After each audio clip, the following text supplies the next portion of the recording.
Hello friends, this is Ritu and welcome to study more knowledge. तो आज हम करेंगे हिंदी प्रीवियस ईयर्स का नेक्स्ट पार्ट। तो ये सीटेट प्रीवियस ईयर्स पेपर्स की सीरीज़ चल रही है जिसमें हम हिंदी के क्वेश्चंस को देखेंगे आज। और इसके कुछ पार्ट्स मैं ऑलरेडी करा चुकी हूँ। तो अब आज हम करेंगे जुलाई 2019 का पेपर सेकेंड, और इसमें होगा आपका लैंग्वेज फर्स्ट का सॉल्यूशन। तो चलिए शुरुआत करते हैं। तो पैसेज में हम सबसे पहले क्वेश्चंस को पढ़ते हैं। क्वेश्चन देख लेते हैं। मूल्यांकन के बारे में सत्य नहीं है। तो इसके लिए हमें पहले देखना होगा कि पैसेज में क्या दिया हुआ है मूल्यांकन के बारे में। उसके बाद हम इसके ऑप्शंस को देखेंगे। या चाहे तो आप एक बार ऑप्शंस को भी पढ़ सकते हैं। इसका निश्चित ढांचा होता है, उत्तर पहले से निर्धारित नहीं होते, यह सीखने की एक विधि है और रटंत का अंत करता है। तो मूल्यांकन कीवर्ड इसमें फाइंड आउट करेंगे। जैसा कि मैंने बताया था कि जो भी क्वेश्चन दिया हो उसका कीवर्ड पहले हम ढूंढेंगे कि कहाँ पर है, कहाँ पर उसके बारे में दिया हुआ है। तो अगर हम बात करें तो मूल्यांकन के बारे में दिया हुआ है यहाँ पर। अगर आपको इस तरह आइडिया नहीं लगता है तो आप शुरू से भी पढ़ सकते हैं। तो मूल्यांकन वस्तुतः सीखने की एक प्रणाली है, ऐसी प्रणाली जो रटंत प्रणाली से मुक्ति दिला सके और परंपरागत सांचे का अनुपालन ना करे, अपना ढांचा निर्मित कर सके। इसलिए यह गांठ बांध लेना आवश्यक है कि भाषा और साहित्य के प्रश्न बंधे बंधाए उत्तरों के साथ सीमित नहीं हो सकते, उत्तरों तक सीमित नहीं हो सकते। मतलब उत्तर सीमित नहीं हो, मतलब कुछ खुलेपन को स्वीकारे, ना कि बस बंधे बंधाए उत्तर हों, पहले से ही निर्धारित ना हो। शिक्षक पूर्व निर्धारित उत्तर की अपेक्षा नहीं कर सकता।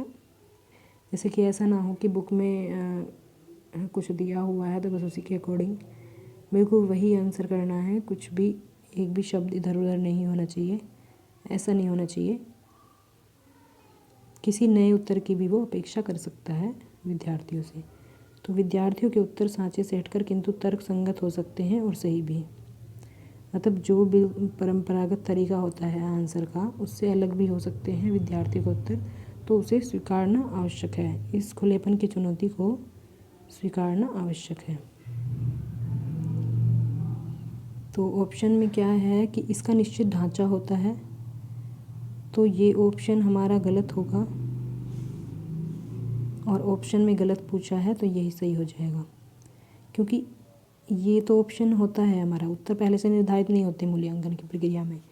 क्योंकि अगर पहले से निर्धारित होंगे तो मूल्यांकन इफ़ेक्टिव नहीं होगा और बच्चे की सीखने की प्रक्रिया का अंदाज़ा नहीं लग पाएगा कि उसने कितना सीखा है कितना नहीं। और यह एक सीखने की भी विधि है, बिल्कुल ठीक है। रटंत का अंत करता है, ये भी बिल्कुल सही है। तो ये तीनों ऑप्शन सही हैं और हमसे पूछा है रॉन्ग, तो ये हो जाएगा रॉन्ग वाला हमारा करेक्ट आंसर। सेकंड क्वेश्चन है, समास की दृष्टि से कौन सा पद शेष से भिन्न है।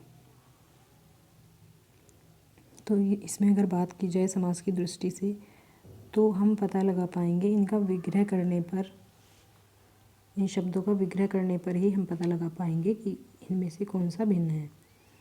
जैसे कि हम इनमें कोई बीच में कोई विभक्ति का अगर यूज़ हुआ है तो हम यूज़ करके देखें। जैसे फर्स्ट ऑप्शन की बात करें तो भाषा का शिक्षण, तो ये बन जाएगा भाषा का शिक्षण, अर्थ का ग्रहण, अर्थ ग्रहण करना एक तरह से, और युग की चेतना। और ये होगा आपका दिन और प्रतिदिन, हम इसे बोल सकते हैं। तो अगर आप देखें तो इनमें कारक की का या की विभक्ति का यूज़ हुआ है और ये एक दूसरे से जुड़े हुए हैं ये शब्द। जैसे शिक्षण किस चीज़ का, भाषा का, चेतना किस चीज़ की, युग की, और ग्रहण किसको कर रहे हैं हम, अर्थ को। तो ये बिल्कुल अलग हो जाएगा, फोर्थ ऑप्शन बिल्कुल अलग हो जाएगा हमारा तीनों ऑप्शन से। तो इसलिए हमारा ये आंसर हो जाएगा, क्योंकि इसमें अलग पूछा है।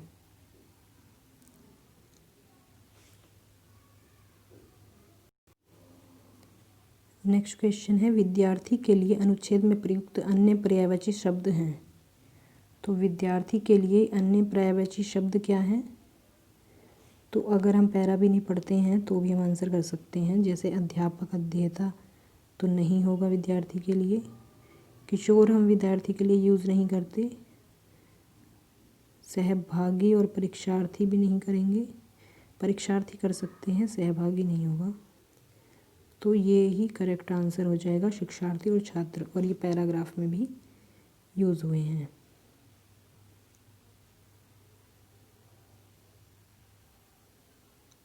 नेक्स्ट है सहभागिता शब्द का निर्माण किस उपसर्ग और प्रत्यय से हुआ है?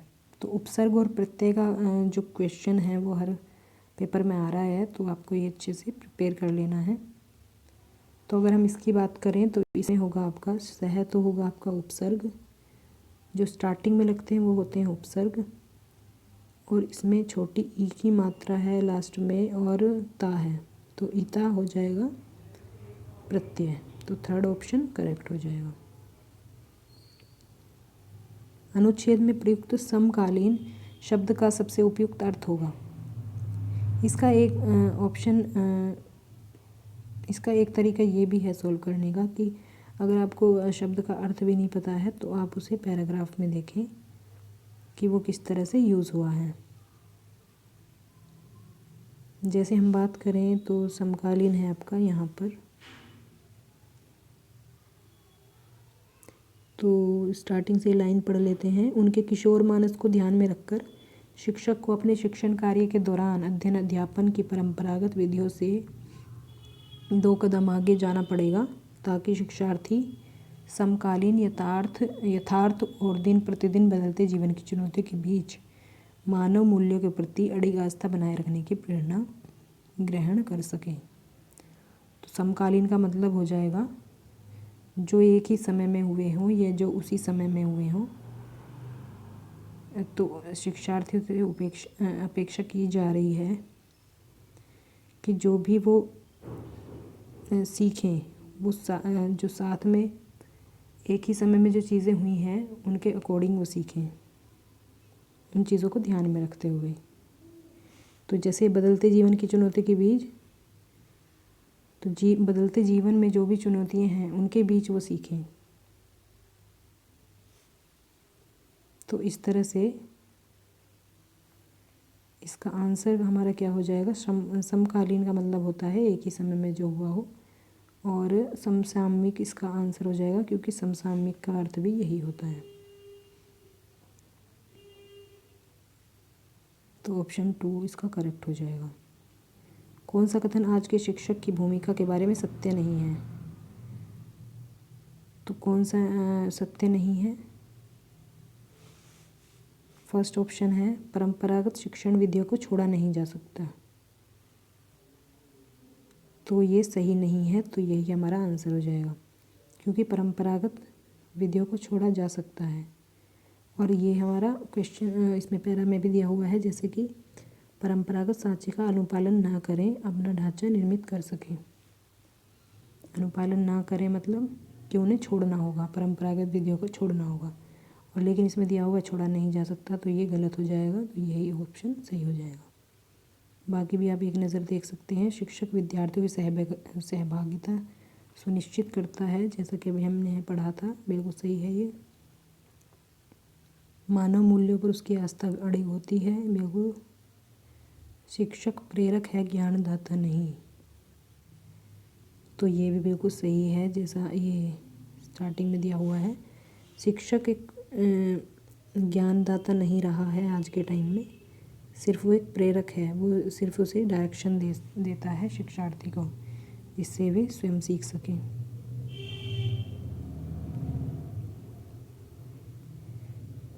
तो इसका ऑप्शन हो जाएगा फर्स्ट सही, क्योंकि इसमें सही नहीं जो है वो पूछा है हमसे। नेक्स्ट होगा, शिक्षक से किस प्रकार की बाधाएं दूर करने की अपेक्षा की गई है? तो किस प्रकार की बाधाएं दूर करनी होती हैं शिक्षक को, देख लेते हैं। ये आ जाएगा यहाँ पर, पाठगत बाधाओं को दूर करते हुए विद्यार्थियों की सहभागिता को सही दिशा प्रदान करने का कार्य शिक्षक ही कर सकता है। पाठगत का मतलब क्या होगा? पाठ के भीतर से उभरने वाली जो चीज़ उन्हें समझ में नहीं आ रही है वो उसे समझाना शिक्षक का होता है कार्य। तो ये ही अपेक्षा की गई है शिक्षक से। आधुनिक कविता में महत्वपूर्ण है, तो आधुनिक कविता में महत्वपूर्ण होता है लय और प्रवाह। पहले महत्वपूर्ण होता था छंद और अलंकार, लेकिन अब महत्वपूर्ण होता है लय और प्रवाह। किस लय में और किस प्रवाह से कविता कही जा रही है। कहानी के द्वारा लेखन विद्यार्थियों में कल्पनाशीलता और अभिव्यक्ति की कुशलता बढ़ाने के लिए महत्वपूर्ण गतिविधि हो सकती है।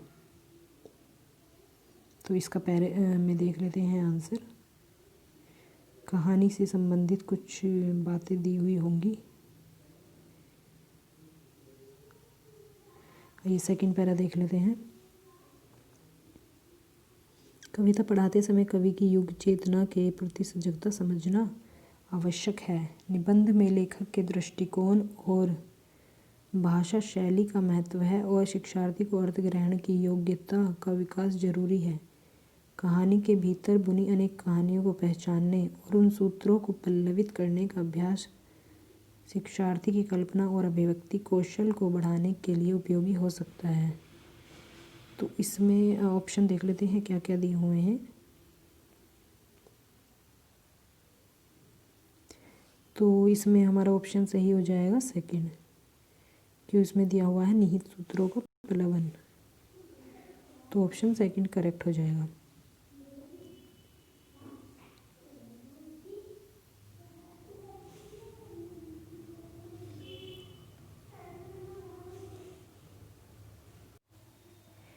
तो अब आ गया हमारा नेक्स्ट पैरा और ये है हमारा काव्यांश। पहले हमने गद्यांश किया है, तो काव्यांश के क्वेश्चंस को देख लेते हैं।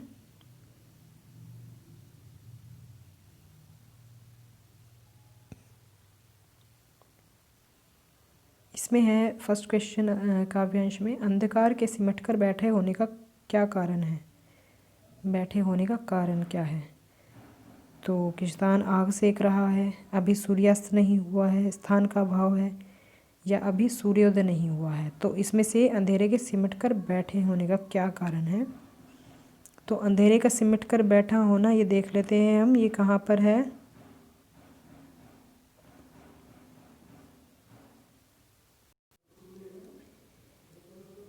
देखिए यहाँ पर दिया हुआ है, अंधकार दूर पूर्व में सिमटा बैठा है भेड़ों के गल्ले सा।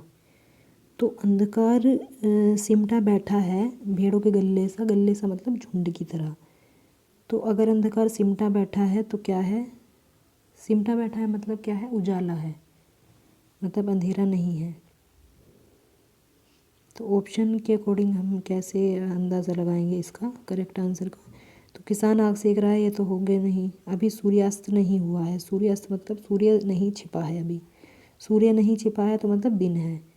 तो सेकंड ऑप्शन हमारा करेक्ट हो जाएगा इसके आधार पर, क्योंकि हमें डायरेक्टली नहीं दिया हुआ है, हमें इसी तरह समझना होगा। अभी सूर्योदय नहीं हुआ है, सूर्योदय नहीं हुआ होता तो अंधेरा होता, अंधेरा फैला होता, वो सिमट कर नहीं बैठता। स्थान का अभाव है, अंधेरा कोई चीज़ तो नहीं है। ये तो कविता में कुछ इस तरह से सजीव इसका चित्रण किया गया है, लेकिन कोई चीज़ नहीं है वो जो सिमट कर बैठ जाएगा। वो तो एक तरह से कहा गया है कविता में इफ़ेक्टिव बनाने के लिए उसे। तो इसीलिए इसका आंसर हो जाएगा सेकंड ऑप्शन। अचानक तुरंत फुरत घटनाएं होने का कारण है। तो सूरज का डूबना, अंधेरा छा जाना, भेड़ों का बिखर जाना, सुनते हो की आवाज़।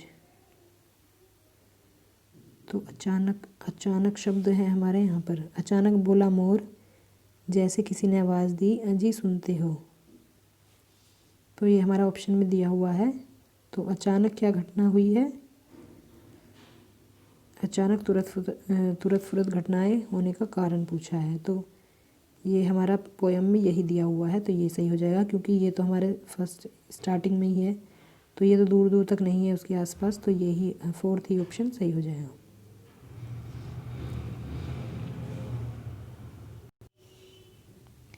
नेक्स्ट है सिमटा बैठा है भेड़ों के गल्ले सा।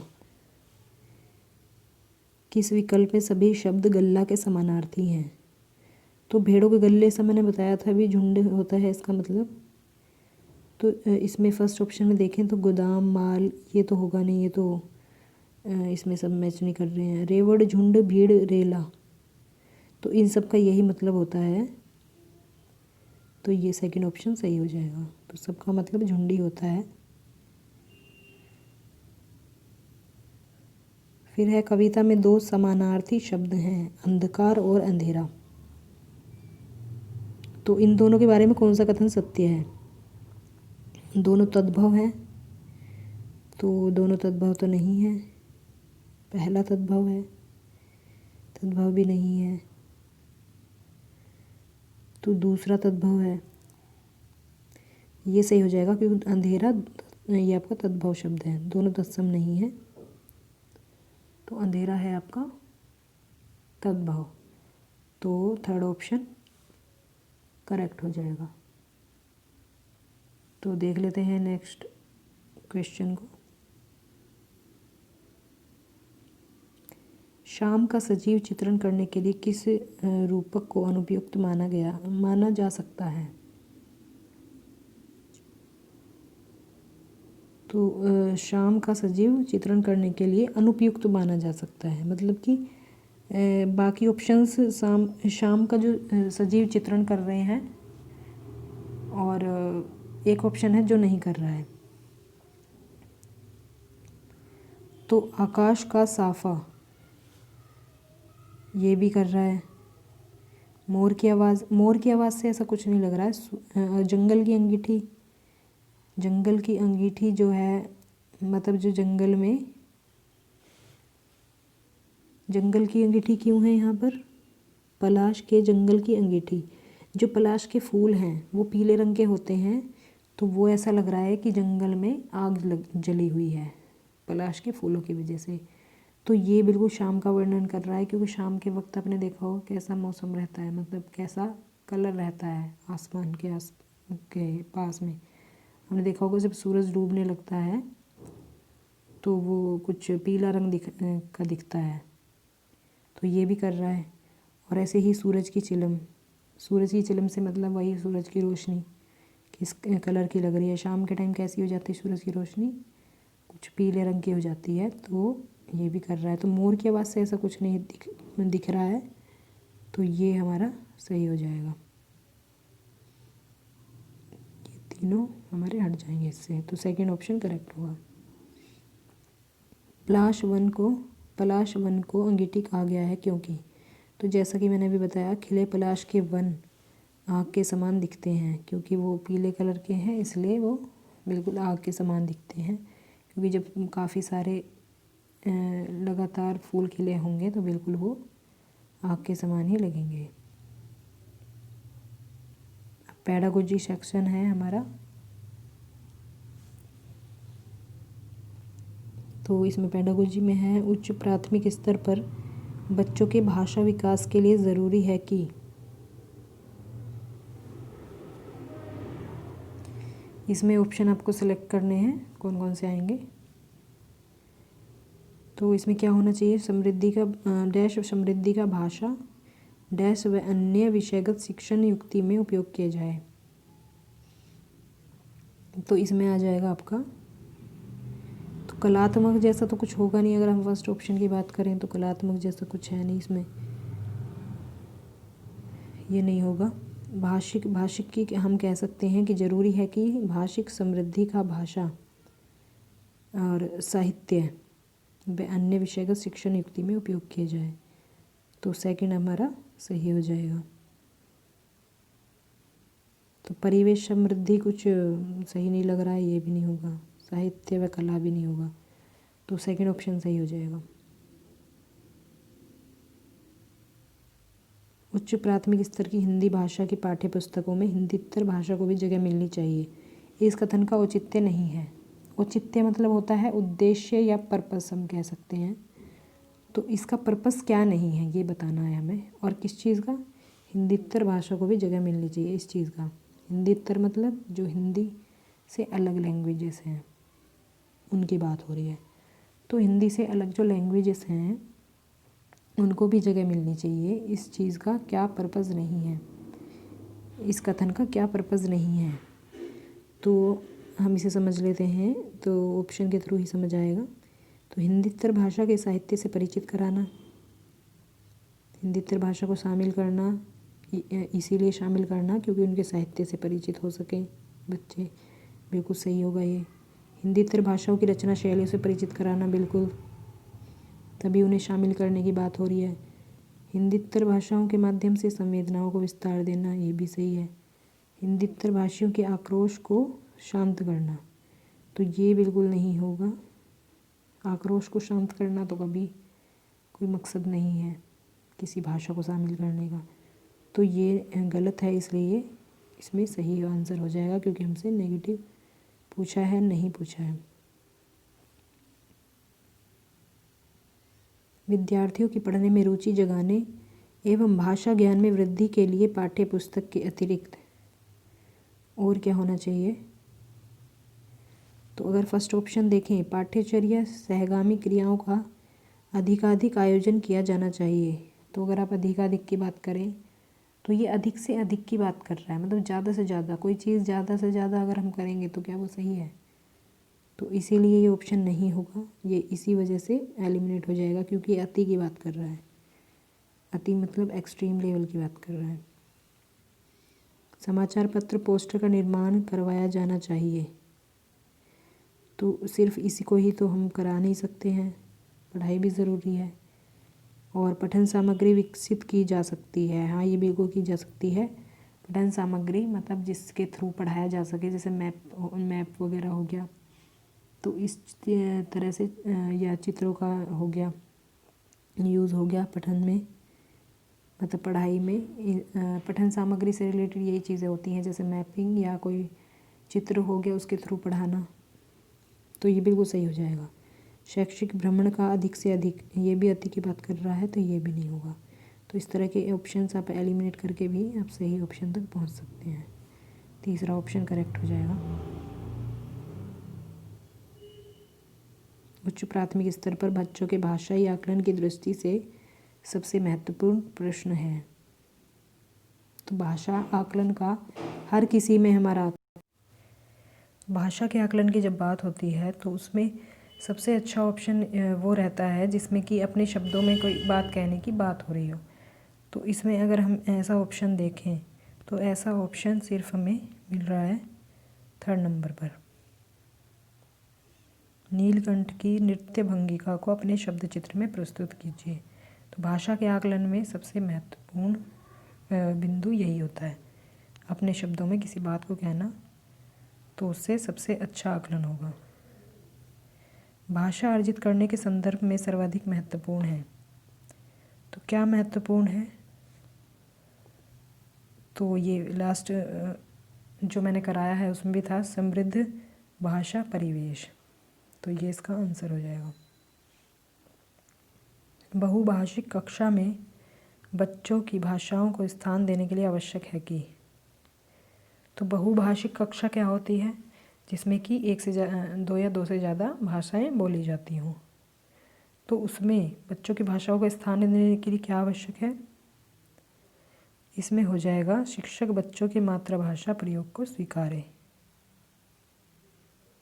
क्योंकि बच्चे अपनी मातृभाषा के ही यूज़ से दूसरी लैंग्वेज सीख पाएंगे। ऐसा नहीं कि बिल्कुल उन्हें मातृभाषा बिल्कुल छोड़ दी जाए, बिल्कुल नेगलेक्ट कर दिया जाए मातृभाषा को।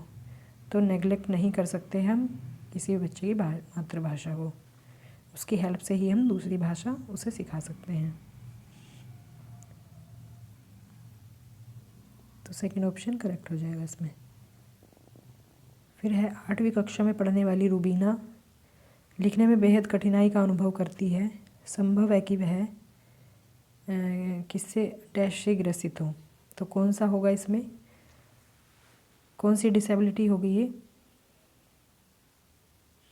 इसमें हो जाएगा ऑप्शन सेकंड, डिस्ग्राफिया। तो डिस्ग्राफिया याद करने का सबसे अच्छा मेथड ये है कि जैसे हम ग्राफ को बनाते हैं ना हाथ से, वैसे ही हम हाथ से लिखते भी हैं। तो डिस्ग्राफिया होगा आपका लिखने से संबंधित विकार। तो लिखने से संबंधित जो डिसेबिलिटी है वो है डिस्ग्राफिया। और डिस्कैल्कुलिया भी बता देती हूँ। डिस्कैल्कुलिया होता है जो गणित वगैरह की जो कैलकुलेशन होती हैं उन्हें बच्चा नहीं कर पाता है। तो कैलकुलेशन मतलब कैलकुलिया, इसे भी आप इस तरह से याद रख सकते हैं। तो 2-3 डिसेबिलिटी आप इस तरह से याद रख लेंगे, एक आध अगर नहीं भी याद होगी तो चल जाएगा काम। और फर्स्ट आपकी होती है पढ़ने से संबंधित, जब पढ़ने में कोई कठिनाई हो तो उसको बोलते हैं डिसलेक्सिया। फिर है हिंदी भाषा के विविध रूपों से परिचित कराने में कौन सर्वाधिक सहायक है? तो ये है आपकी हिंदी भाषा साहित्य व अन्य मुद्रित सामग्री। पुस्तक और विज्ञापन नहीं होगा, पत्रिका व पाठ्य पुस्तक नहीं होगा, समाचार पत्र व विज्ञापन नहीं होगा। तो विज्ञापन तो नहीं हेल्प करेंगे कभी भी। और अन्य मुद्रित सामग्री से मतलब देखिए जैसे साहित्य है या और चीज़ें हैं हिंदी भाषा की, तो साहित्य के थ्रू बहुत अच्छे से हम हिंदी भाषा के रूपों को समझ सकते हैं उसमें, क्योंकि ज़्यादातर शब्दों का यूज़ होता है हिंदी भाषा के। और भाषा सीखने और भाषा अर्जित करने में मुख्य अंतर का आधार नहीं है। तो भाषा सीखने और भाषा अर्जित करने में मुख्य अंतर का आधार क्या है? पहले वाले पेपर में पूछा था कि आधार क्या है, तो उसमें हमारा आंसर था भाषाई परिवेश था। लेकिन इसमें पूछा है कि आधार क्या नहीं है, तो आप देखेंगे कितने सारे क्वेश्चन घुमा फिरा कर वही पूछ लिए गए हैं। इसमें हो जाएगा व्याकरण नहीं है, क्योंकि ज़रूरी नहीं है कि भाषा के लिए व्याकरण आए हमें, बिना व्याकरण के भी भाषा सीखी जा सकती है। नहीं, इसमें एक्चुअली सॉरी, इसमें अंतर पूछा है, मैंने वो सीखने का बता दिया। अंतर पूछा है, अंतर मतलब व्याकरण। व्याकरण तो दोनों की ही सेम हो सकती है, क्योंकि जो अर्जित की जाती है भाषा वो तो ये हमारी मातृभाषा, जो हम बचपन से ही जन्म से ही सीख लेते हैं। और जन्म से ही सीखने की जिसकी क्षमता होती है वो होती है भाषा अर्जित करना। और भाषा सीखते हैं हम कोई भी बाद में। तो इसमें हम व्याकरण के अगर नियम देखें तो दोनों के ही सेम होंगे, कोई अलग नहीं होगा। तो ये अंतर का आधार नहीं है। इन सब में अंतर हो सकता है, बाकी इसमें अंतर नहीं हो सकता व्याकरण में। तो ऑप्शन थर्ड सही हो जाएगा। नेक्स्ट क्वेश्चन है, स्त्री को सौंदर्य का प्रतिमान बना दिया जाना ही उसका बंधन बन जाता है। इस विषय पर कक्षा में चर्चा कीजिए। तो भाषा की पाठ्य पुस्तक में इस प्रश्न को स्थान देने का क्या औचित्य है? औचित्य मतलब क्या पर्पस है, क्या उद्देश्य है? तो स्त्री बंधन की चर्चा करना ये बिल्कुल नहीं है, क्योंकि भाषा की कक्षा है उसमें स्त्री बंधन की चर्चा क्यों करेंगे? सौंदर्य प्रसाधनों का विरोध करना ये भी नहीं है। भाषा को स्त्री विमर्श से जोड़ना ये सही हो जाएगा, ये भी नहीं होगा। तो ऑप्शन 3 करेक्ट हो जाएगा। नेक्स्ट है, पाठ में टिटियाकर हंसने लगी जैसा वाक्य आया है। तो टिटियाना शब्द में आना प्रत्यय का प्रयोग होता है। आना प्रत्यय से बनने वाले 4 सार्थक शब्द लिखिए। तो इस प्रश्न का स्वरूप डैश को पोषित करता है। तो ये हो जाएगा आपका आंसर संदर्भ में व्याकरण, क्योंकि ये ऑप्शन के थ्रू कि एग्जाम्पल के थ्रू बताया जा रहा है, तो इससे व्याकरण सिखाने में हेल्प होगी। इसके बाद है, उच्च प्राथमिक स्तर पर डैश परिचित कराने की प्रक्रिया पर बल दिया जाता है। तो किस चीज़ से परिचित कराने पर बल दिया जाता है इसमें? साहित्यिक विधाओं से, क्योंकि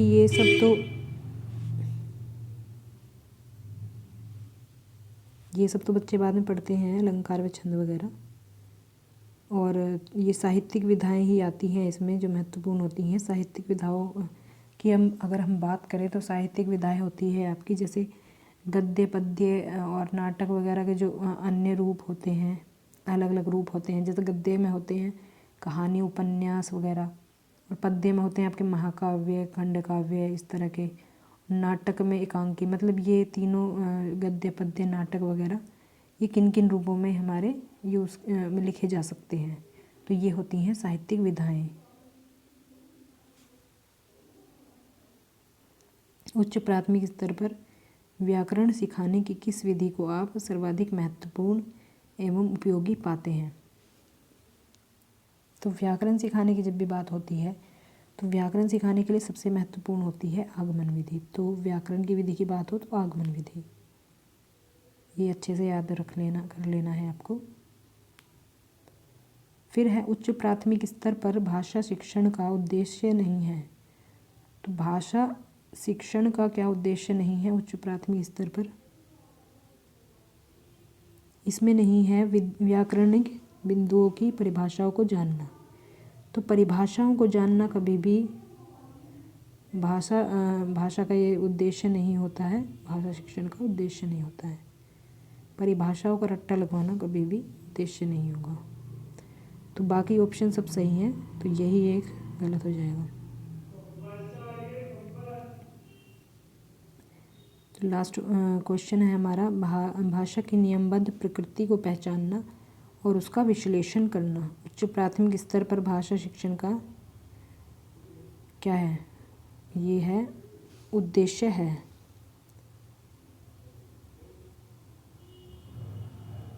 क्योंकि भाषा की नियमबद्ध प्रकृति को पहचानना ज़रूरी है और उसका विश्लेषण भी ज़रूरी है। तो उच्च प्राथमिक स्तर पर इतनी समझ विकसित हो जानी चाहिए कि ये नियमबद्ध प्रकृति को बच्चों को पहचान करवाई जा सके। तो ये उद्देश्य होगा। तो ये ऑप्शन 4 करेक्ट हो जाएगा। तो ये था आपका जुलाई 2019 का पेपर सेकंड। ये वाला पेपर काफ़ी टफ था। इसमें पैराग्राफ भी आपने देखे होंगे। इसमें पैराग्राफ फाइंड आउट करना काफ़ी मुश्किल है। तो इस तरह का भी कोई क्वेश्चन पेपर आ सकता है। तो आप कभी भी ये ना सोचें प्रीवियस ईयर को देखकर कि ये तो काफ़ी इजी है, क्योंकि कभी कभी क्वेश्चन पेपर टफ भी आ जाता है। तो मिलते हैं अब हमारी नेक्स्ट क्लास में, फिर हम करेंगे किसी और पेपर को सॉल्व। हिंदी की प्रीवियस ईयर की सीरीज़ कंप्लीट कराऊंगी मैं। तो थैंक्स फॉर वॉचिंग।